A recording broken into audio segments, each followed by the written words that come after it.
It's always 2020. You have 2020 vision in hindsight. Do you think we're going to look back at this time and be like, this was absolutely crazy that the Fed hiked rates to 5.5, 6%, trying to ease inflation?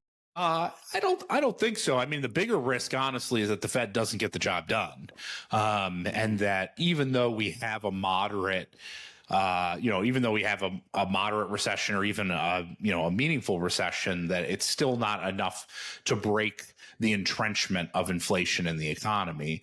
And I point to, periods, for instance, in the 70s where the particular sensitivity, so the level of inflation was obviously meaningfully different, but you could sort of start to look at the linkages are still applicable, where even though you had meaningful weakening of labor markets, say in the earlier part of the 70s, you still never quite broke the back of inflation. And the reason why that is because you never eased labor markets meaningfully enough to slow nominal income growth, which remained pretty steady and moderately rising through the period. Like if you looked at average hourly earnings growth, it was pretty stable. And so they never did quite enough to get the economy to weaken quite enough to break that continued wage growth, nominal wage growth.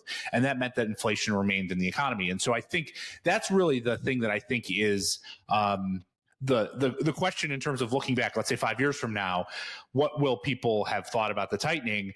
I think the big risk is that they might think that it's not enough. And that would be a pretty bad environment where inflation is continued to be elevated for a lengthy period of time and we're having recession dynamics.